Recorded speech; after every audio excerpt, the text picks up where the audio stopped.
Okay, so this is Peter sharing with the Gentiles about his experience. I was in the city of Joppa praying, and in a trance I saw a vision, something like a great sheet descending, being let down from by its four corners, and it came down to me.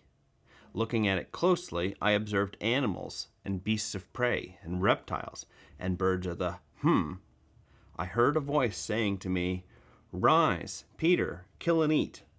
But I said, "By no means, Lord, for nothing common or unclean has ever entered my mouth."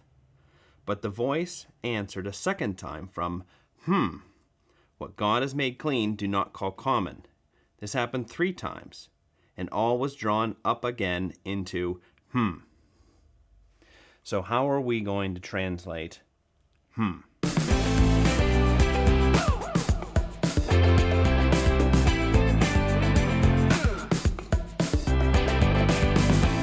Hey everybody, welcome to the Sanctus Forum. I am Michael Stewart Robb, better known as Mike, and sitting in a different corner of the room today. I'm glad you're here. Glad we can talk today about Dallas Willard's The Divine Conspiracy. This is Conspiracy Commentaries. We're in chapter 3, and we're on a section here called Embarrassing Translations, ? And this is the book, this is my Bible, which Dallas thinks that we should be embarrassed about its translations. And that's because the people who translate this book, particularly into English, but it's also true in other languages, at least European languages, don't understand the book enough to actually give us an adequate translation. So the word in Greek is uranoi. It's interesting. It's actually a plural word, but often translations only render it in singular. Again, this is something that you'll find Dallas Willard trying to push back on and saying, no. Uranoi needs to be plural. Well, of course, the standard translation for this is heaven. And Dallas wants to say, no, we need to say heavens. And if you've been reading The Divine Conspiracy, you'll know that he talks about the kingdom of the heavens, which when you first read it and when you first say it might sound a little awkward. Might sound like, there's something not quite right about that. But you do actually get used to it, at least in English. I don't know how it works in other languages.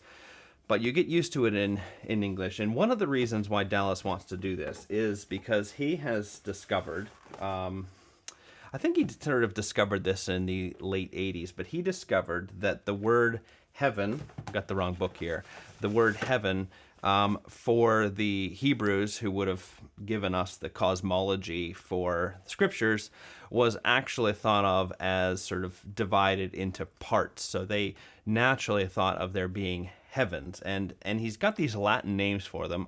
There must be Hebrew names for them too. I have to write them down because I can't remember them. Coelum nubisferum, coelum astriferum, and finally coelum angeliferum. I should get my son in here. He's studying Latin. Maybe he can pronounce them better than me. So the first one is the heaven of the birds and of the air. And then the second one is the heaven of the stars and the planets. And then the last one is the heavens of the angels and of God's throne. The last one is not a spatial heaven, but is more of, I guess, another realm or something that pervades this universe. So you've got 3 heavens, and this is important, Dallas thinks, because we can't just locate God in the furthest out heaven. The idea behind this idea of using heaven, using sky, using atmosphere for the Hebrews is to say that God is in this heaven, the one that we breathe, right? That's where God is going to manifest himself to us. And in this section, that's the main thing that Dallas wants to say to us. Expect God in the air around you, in the rooms you sit in. Just as you're walking on the street, or as you're in your own yard or garden, as you're sitting in a chair, expect that that's where God's going to interact with you. And don't let the word heaven, even if it shows up in your Bible, convince you that God is somewhere far, far away. He's here with us, and we can be aware of his presence, even if it's not terribly sensible. We can be aware of his presence with us, regardless of whether he shows it to us or not. Well, thanks for being here. Thanks for reading this book with me, and I hope that these ideas about the air that you breathe help you connect more with God, who's nearby. He's here. He's there. Bye.